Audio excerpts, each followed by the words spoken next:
Bismillahirrahmanirrahim. Assalamu alaikum class 7. How are you all? I hope you all are fine and doing great class. Today we're going to solve question number 1 and 2 of exercise 15 given on page number 193. Already हमने chapter के जो questions थे 3 से onward जो practically solve होने थे और जिसमें हमें कॉन्सेप्ट गिवन थे और हमने कॉन्ग्रुएंस की और सिमिलैरिटी के कॉन्सेप्ट की बहुत अच्छी प्रैक्टिस की है उन क्वेश्चंस में 3 से 6 तक. ऑलराइट क्लास, तो अब ये क्वेश्चन ऐसे हैं जिसमें ब्लैंक्स हैं, उन्हीं से रिलेटेड, उन्हीं कॉन्सेप्ट से रिलेटेड पूछा होगा कि हमारे पास कितनी प्रॉपर्टीज़ होती हैं, सिमिलैरिटी की कंडीशंस पूछी होंगी और कुछ ऐसी बातें लिखी होंगी जो हमने बतानी होंगी कि ये ट्रू हैं या फॉल्स हैं. ऑलराइट क्लास, क्योंकि हमारी काफ़ी अच्छी प्रैक्टिस हो चुकी है तो अब ये क्वेश्चन को जो है हम अटैम्प्ट करते हुए कोई प्रॉब्लम नहीं होगी. राइट क्लास, और हमें किसी चीज़ को सपोज नहीं करना पड़ेगा, किसी भी कॉन्सेप्ट को. So first blank is two figures with the same shape and size are dash. Shape भी सेम होती है, साइज़ भी सेम हो तो वो कॉन्ग्रुएंट होता है. अगर शेप सेम हो, साइज़ सेम नहीं हो तो वो सिमिलैरिटी होती है. तो हमारे पास फर्स्ट जो है वो तो ऑप्शन बहुत क्लियर है. जो ऐसी दो शेप्स जिनकी शेप भी सेम होती है, ऐसी दो फिगर्स जिनकी शेप सेम हो, size, this is called congruent. ठीक है. At least one of the dash properties for triangles to be congruent has to be true. Congruent होने के लिए कितनी प्रॉपर्टीज़ होती हैं बच्चे? कम से कम 4 में से एक होना ज़रूरी होती है. टोटल कितनी होती है बेटे? 4. हमने कितनी पढ़ी थी प्रॉपर्टी? 4. SSS यानी side side side, side angle side, angle side angle, और लास्ट क्या थी? RHS यानी right angle, hypotenuse and side. Next we have, देखा अब आपको कितना ईजी हो गया. स्टार्टिंग में अगर हम बेस लेक्चर के साथ ही इसको करते तो ये चीज़ इतनी फ्लुएंसी में नहीं होनी थी, आपको इतनी ज़्यादा प्रैक्टिस नहीं होनी थी. अब आपको प्रैक्टिस बहुत है.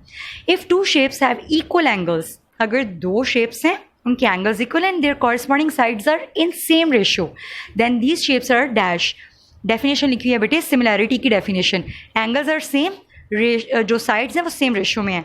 तो ये क्या होती है बेटे आपके पास? सिमिलैरिटी. तो आप लिखोगे शेप्स आर सिमिलर, सिमिलैरिटी नहीं लिखना, शेप्स आर सिमिलर. फोर्थ आपके पास ब्लैंक है, वो कहते हैं two triangles with all 3 sides equal और डैश. जब भी आपके पास तीनों साइड्स, फर्स्ट प्रॉपर्टी बेटा, फर्स्ट प्रॉपर्टी SSS, तीनों साइड्स क्या हैं? इक्वल हैं. So this is known as congruency, मतलब आप यहाँ पे लिखोगे congruent. Next we have two triangles can not be dash if their angles and sides are equal. हमने बताना है कि ऐसी वो कौन सी चीज़ है जिसमें हमारे पास एंगल और साइड्स इक्वल नहीं होते. देखो कॉन्ग्रुएंसी के अंदर तो साइड्स भी इक्वल होती हैं और एंगल्स भी इक्वल होते हैं. ठीक है. ऐसी कौन सी चीज़ है? दूसरा कॉन्सेप्ट कौन सा था? सिमिलैरिटी का, जिसमें ट्राइंगल्स के साइड्स और एंगल्स इक्वल, एंगल्स तो इक्वल होते हैं, साइड्स का इक्वल होना मस्ट नहीं है. ठीक है बेटे. तो कैन नॉट लिखा हुआ है, कैन नहीं लिखा हुआ, कैन नॉट, इसलिए सिमिलैरिटी आएगा यहाँ पर. सो आप लिखोगे two triangles can not be similar if their angles and sides are equal. अगर इक्वल हो गए तो वो कॉन्ग्रुएंट हो जाएंगी और अगर इक्वल नहीं होंगे तो वो सिमिलर रहेंगी. Right class. State whether the following are true और फॉल्स. हमने बताना है कि इनमें से कौन सा स्टेटमेंट ट्रू है, कौन सा false. Any two triangles can be congruent. कोई भी दो ट्राइंगल्स कॉन्ग्रुएंट हो सकती हैं if all angles are equal. Angles की तो कंडीशन ही नहीं है बेटे, हमने कोई ऐसी प्रॉपर्टी पढ़ी ही नहीं है उसके अंदर जिसमें एंगल एंगल एंगल लिखा हो. ट्रिपल ए वाली तो कोई प्रॉपर्टी हमने पढ़ी ही नहीं है कॉन्ग्रुएंसी के अंदर. हमने तो पढ़ा था जिसमें तीनों साइड्स इक्वल हों. So it is false. Next we have if a triangle is enlarged twice its size. अगर एक ट्राइंगल है उसका डबल, 2 गुना कर दें. ठीक है. पहले 2 सेंटीमीटर की है वो, अगर उसको 4 सेंटीमीटर का 2 गुना हो गया ना, the area of the new triangle will change. Of course बेटा, एक कमरा है जो आपके पास, मतलब एक रूम है आपके पास या कोई भी ऐसी चीज़ है जो साइज़ में पहले छोटी है तो उसका एरिया भी छोटा होगा. अगर मैं उसी चीज़ को बड़ा कर दूँ, राइट, उसकी चारों साइड्स इक्वली बड़ी कर दूँ तो ऑब्वियसली वो एरिया भी तो ज़्यादा लेगी ना. तो यही लिखा हुआ है, दैट इज़ ट्रू. एक ट्राइंगल है तो वो क्या है आपके पास? ट्वाइस हो जाती है साइज़ में, यानी डबल हो जाती है साइज़ में. ऑफ कोर्स उसका एरिया भी चेंज हो जाएगा. ठीक हो गया. Next we have if two sides and one of the non included angle are equal then the two triangles will be congruent.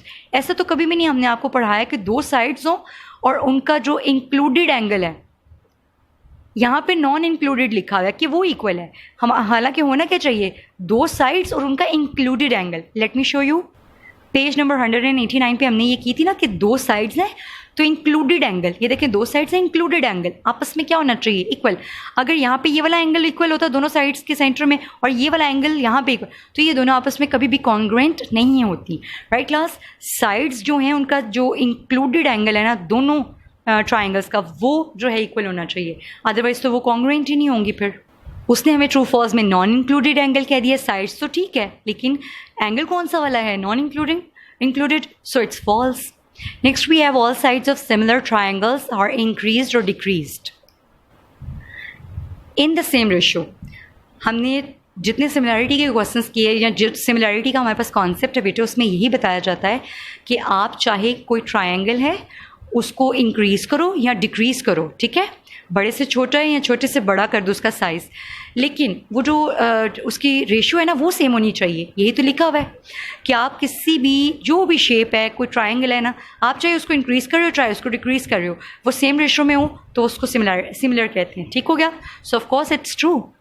Next we have true triangles can be congruent and similar to each other. Never two triangles at the same time congruent और similar नहीं हो सकती, या तो वो congruent होंगी या similar होंगी, right class. So it's false.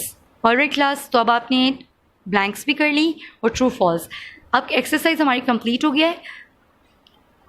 Class आपने अपनी अंडरस्टैंडिंग को इवैल्यूएट करने के लिए कि आपको इसकी कितनी समझ आई है, आपने ज़रूर कॉपीज़ में तो आपने वर्किंग नोट कर ली होगी।